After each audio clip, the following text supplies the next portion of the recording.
시편 27편 3절 말씀, 그리고 시편 42편 5절 말씀입니다. 군대가 나를 대적하여 진칠지라도 내 마음이 두렵지 아니하며 전쟁이 일어나 나를 치려할지라도 나는 여전히 태어나리로다. 내 영혼아, 네가 어찌하여 낙심하며 어찌하여 내 속에서 불안해하는가? 너는 하나님께 소망을 두라. 그가 나타나 도우심으로 말미암아 내가 여전히 찬송하리로다. 아멘. 여러분 혹시 좋아하실 수도 있고 좋아하지 않으실 수도 있는데 기타, 일렉 기타를 좀 아시나요? 뭐 모르실 수도 있죠. 저랑 전도사님은 참 이것저것 같이 생활을 하면서 취미가 참 많이 같아요. 그러면서 제가 이거에 빠질 때 전도사님도 이거에 빠지고, 제가 저거에 빠지면 전도사님도 저거에 빠지고 그렇습니다. 그래서 전도사님과 저는 꽤 닮을 꼴이다. 얼굴만 빼고 제가 조금 잘나서 네, 그렇기는 한데 네. 근데 전도사님이랑 한참 기타에 빠져서 이야기를 하는데, 여러분 이렇게 보시면 돼요. 기타에 그냥 쉽게 이렇게 설명해 드릴게요. 쉽게. 기타에는 양대 산맥이 있습니다. 물론 좋은 기타, 비싼 기타 많아요. 근데 기타 하면은 전통의 강호 양대 산맥이 좌청룡 우백호처럼 있습니다. 그게 뭐냐면 한쪽은 펜더, 한쪽은 깁슨이에요. 그냥 외우세요. 시험엔 안 나와요. 자, 펜더와 깁슨이 있는데 이게 양대 산맥이란 말이야. 이 양대 산맥에서 이 둘 중에 하나, 혹은 기타 애호가들은 이 둘의 모든 기타들을 하나씩을 소유하는 게 꿈입니다. 저도 전도사님도 꿈인데 뭐 피차간에 펜더도 없고 깁슨도 없고 뭐 그래요. 우리는 없어. 근데 어쨌든 전도사님이 기타 치시는 거 정말 예쁘잖아요. 이렇게 말하면 안 되는데 팬더 스타일로, 죄송합니다, 팬더 짝퉁으로 나온 거예요. 자, 어쨌든 저희는 팬더를 갈망하지만 저희가 함부로 접근할 수 없는, 어쨌든 팬더와 깁슨이 양대 산맥이에요. 자, 이 양대 산맥을 있었는데 중요한 건 이거야. 이 양대 산맥이 전 세계 지구를 아우르는 이 두 물결 중에서 한 회사가 망조로 들어섭니다. 파산까지 해요. 그 회사가 바로 깁슨입니다. 이 깁슨이라는 회사가 도대체 왜 망했는가? 왜 기타리스트들로부터, 그리고 전도사님과 저처럼 기타를 취미로 즐기는 사람들조차도 깁슨을 외면했던 적이 있어요. 도대체 왜 그랬을까를 살펴보니까 전문가들의 연구 가운데서 이러한 결론이 도출됩니다. 팬더는 사람들이 가장 좋아했던 그 시절 그 소리가 있어요. 50년대, 60년대, 70년대 그 시즌, 혹은 뭐 많이 잡으면 80년대까지 굉장히 빈티지한 그 소리잖아요. 이 소리를 팬더는 계속 만들어내고 계속 구현을 해내요. 근데 깁슨은 생각을 바꿔요. 이건 50년대 거고 이건 60년대 거니까 지금은 2000년이잖아. 지금은 2005년이잖아. 지금은 2006년이잖아. 그러면서 이 시대에 맞는, 이 시대의 음악에 어울리는, 이 시대의 유행에 따라가는 그러한 소리들로 바꿔서 깁슨이 출시를 합니다. 사람들은 여기에서 깁슨을 외면을 하는 거예요. 왜냐면 사람들이 깁슨 했을 때 생각하는 그 사운드, 그 소리가 있거든. 근데 이 깁슨 하면 생각나는 그 소리와 사운드가 아니라 요즘에 유행하는 그 사운드를 만들어내고 있단 말이에요. 그때 기타리스트들이 뭐라고 말했냐면, 이 소리면 깁슨 안 사지. 세상에 유행하는 이런 소리면 그냥 세상에 다른 기타 사지. 내가 뭐하러 깁슨을 사? 내가 깁슨을 사는 이유는 뭐다? 그 5, 60년대를 풍미했던 그 깁슨의 그 소리 때문에 내가 사는 건데. 그리고 깁슨을 외면을 합니다. 팬더는 계속 승승장구를 갈 때 깁슨은 그렇게 외면을 받아요. 요즘 이제 과거에 리바이스라는 청바지 회사 있잖아요. 그 이제 바지 사장님께서 다시 깁슨의 CEO, 대표로 와서 이런 것들을 다시 재정리하면서 깁슨이 다시 도약의 길을 걷고 있습니다. 기타에 대한 강의를 하고 있는 것 같은데, 여기에서의 포인트는 이거예요. 사람들이 바라는 게 있어요. 그러면 질문 하나 던집시다. 명품이란 뭘까요? 장인이 한 땀 뭘 해야 돼요? 여러분, 동대문에서 우리가 옷을 사는 것도 다 나름대로의 장인들이 한 땀 한 땀 열심히 심혈을 기울여서 만든 옷들이 많아요. 단순한 장인의 가치만은 아니라는 거예요. 그럼 명품이다 라고 했을 때 과연 우리는 무엇을 가지고 있을까? 심리학자들이 조사를 합니다. 사람들은 왜 명품을 살까? 명품을 살 만한 여유가 있지 않은데도 왜 명품을 사람들은 살까? 그 이유를 찾아봤어요. 그랬더니 심리 가운데 이러한 심리가 있다고 합니다. 뭐냐면 평생 소장. 왜 명품을 사면 평생 소장하지? 얘네가 그러면 기능이 좋아요? 얘네가 튼튼해요? 아니거든요. 근데 왜 그 명품을 사면서 평생 소장이라고 생각을 할까? 이유는 하나입니다. 명품은요, 디자인이 크게 변하지 않아요. 과거에 출시됐던 그 제품이 여전히 그 라인으로 여전히 출시가 되고 있어요. 바꿔 말하자면 저희 할머니, 저희 어머니가 쓰셨던 것들이 명품이 있다면 그것이 요즘에도 여전히 나오고 있단 말이에요. 그리고 혹 내가 샀어요, 제가 샀어요, 여러분들이 사셨어요? 여러분들의 자식들에게 그것을 물려줘도 그 시대에도 그 디자인은 뭐한다? 그 스타일은 여전히 나온다. 조금씩의 변화들은 있겠지만, 재해석들은 있겠지만 큰 틀은 유지가 된다. 그래서 명품이라는 건 뭐냐? 내가 지금 사도 어차피 10년 뒤에 이 명품은 똑같이 있을 거거든. 하지만 우리가 흔히 아는 요즘에 많은 옷들, 뭐 그런 것들은 어떻습니까? 끊임없는 유행의 모든 스타일들이 계속 바뀌어요. 하지만 명품은 자기들이 고집하고 있는 그 분위기가 있다는 거예요. 자동차를 보면 쉽게 알아요. 우리 한국의 자동차들은 어떻습니까? 1년 내지 2년에 늘 페이스리프트를 해요. 분명히 새 차를 샀어. 근데 1, 2년 뒤면은 흔 차가 돼요. 새로운 모양의, 새로운 아예 다른 디자인의 차들이 자꾸 나오거든요. 분명히 나랑 이름은 똑같은데 2년 만에 모양이 바뀌어. 근데 여러분, 우리가 흔히 말하는 명품 차들을 생각해 봅시다. 그들의 디자인이 크게 달라집니까? 아니에요. 대부분 보면 이 차는 뭐 독일의 뭐 비사다, 이 차는 뭐 벤이다, 뭐다, 뭐 롤스로이스다, 대충 알아요. 물론 그들의 역사를 살펴보면, 디자인을 보면 분명하게 디테일은 조금씩 바뀌었어요. 하지만 우리는 그냥 한눈에 알아볼 수 있을 정도로 큰 변화는 아니다. 그럼 사람들은 뭐를 할까요? 그 회사를 살면서 여기에 대한 개념이 있는 거예요.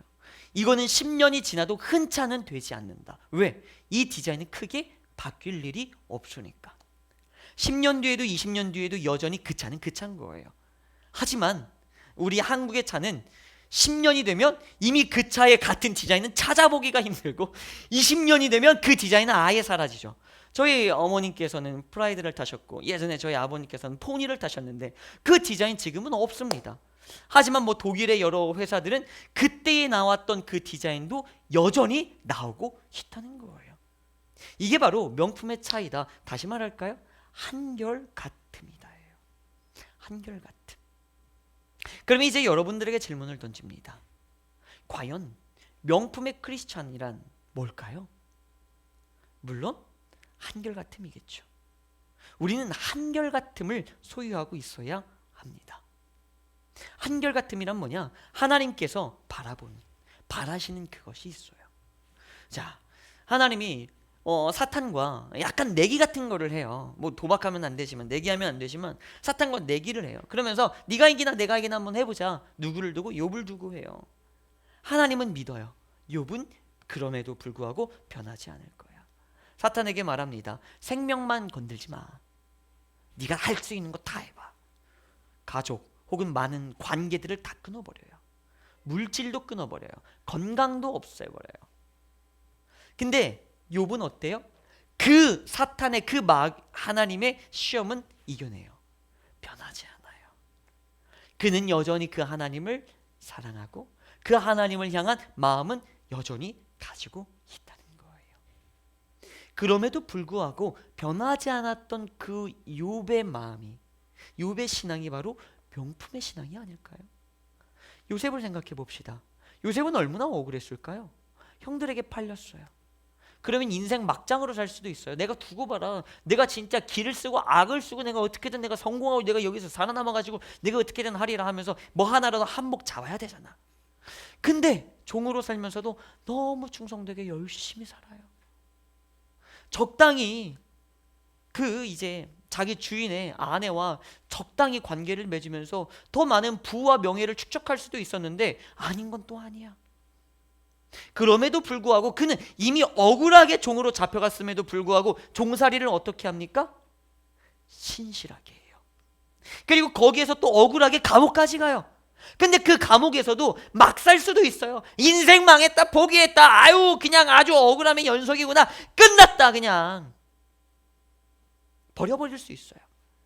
막 대충 살 수도 있어요. 근데 요셉은 어떻게 살았어요? 간수들이 인정할 정도로 착실하고 성실하고 신실하게 살아요.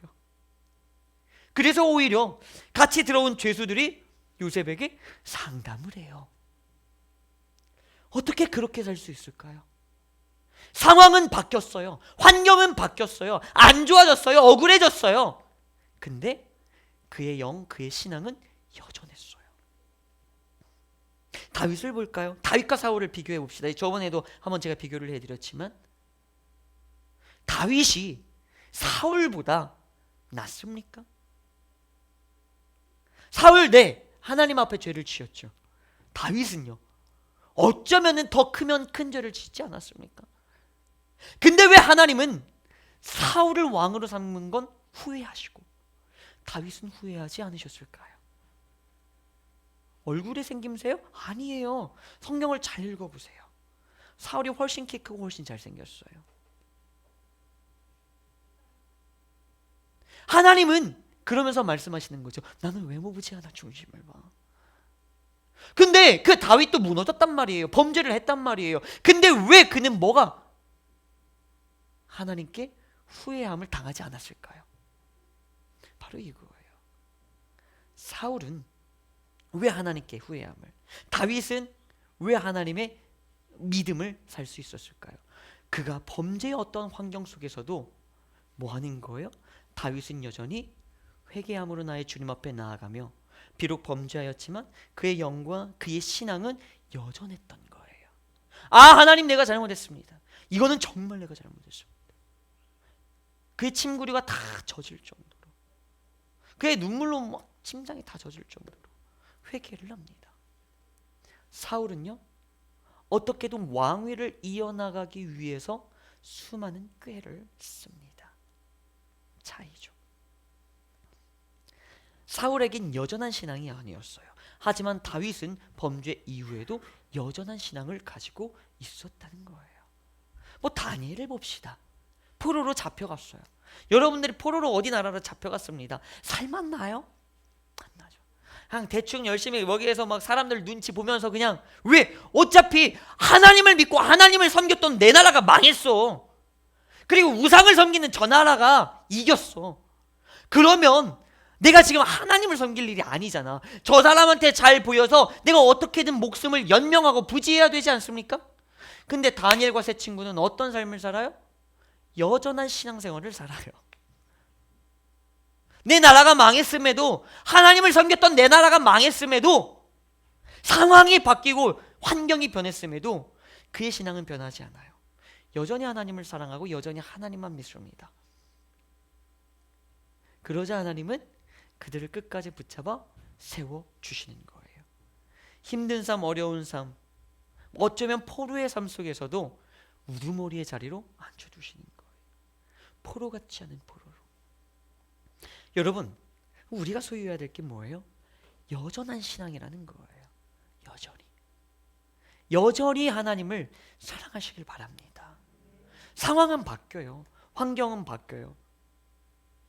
여러분, 세상의 사람들이 기독교인들에게, 여러분들에게 바라는 게 뭘 것 같아요? 너 교회 다니니까 어디 한번 성공해봐. 너 교회 다니잖아, 기도하잖아, 어디 공부 얼마나 잘하나 보자.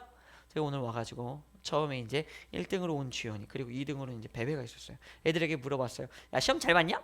그랬더니 이까짓 것들이 제가 생각한 만큼 잘 봤어요. 이따구로 말하더라고요. 역시 나의 후예답다 하면서. 교만해요. 자, 근데 자기가 생각한 만큼 잘 봤대요. 예전에 중학교 시험을 바라보면서 서희에게 물어봤을 때랑 똑같죠. 너 시험 잘 볼 수 있니? 긴장되지 않아? 아니요, 전 잘 볼 것 같은데요. 왜?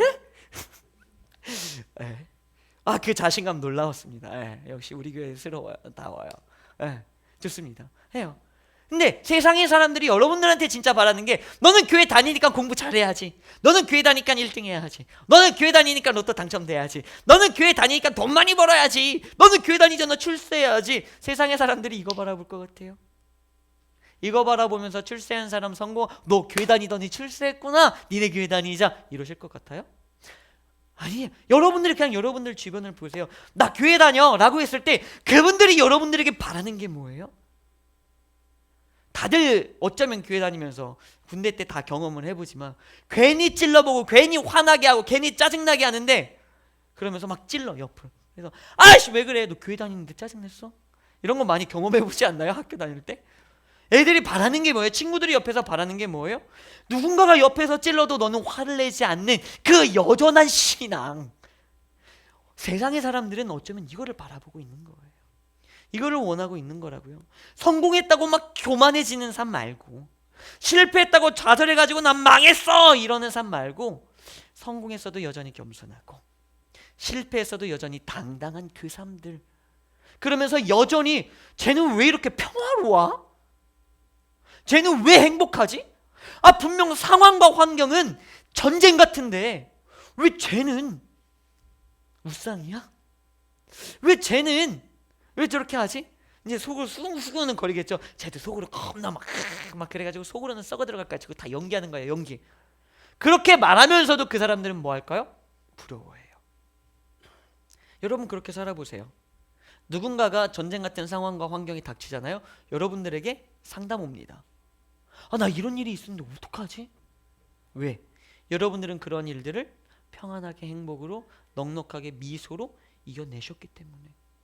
세상 사람들이 바라는 건 출세와 성공, 물질, 건강이 아니에요. 바로 그거예요. 그럼 하나님이 바라시는 건 뭘까요? 역시 마찬가지예요. 그 여전한 신앙이라고요. 하나님이 바라는 건 역시 마찬가지예요. 야 네가 실패했다고, 네가 실수했다고 좌절하고 포기하고 낭망하고 그냥 무릎 꿇고 너 이제 난 끝났다 하고 잊지 마. 뭐 하라는 거예요? 다시 일어서. 왜? 여전한 그 신앙으로 일어서. 여전한 그 신앙으로 나아가자. 이거예요. 왜 우리 기독교인에게는 회복이라는 이야기, 뭐 회개라는 이야기, 왜 부흥이라는 이야기 이런 게 왜 있을까요?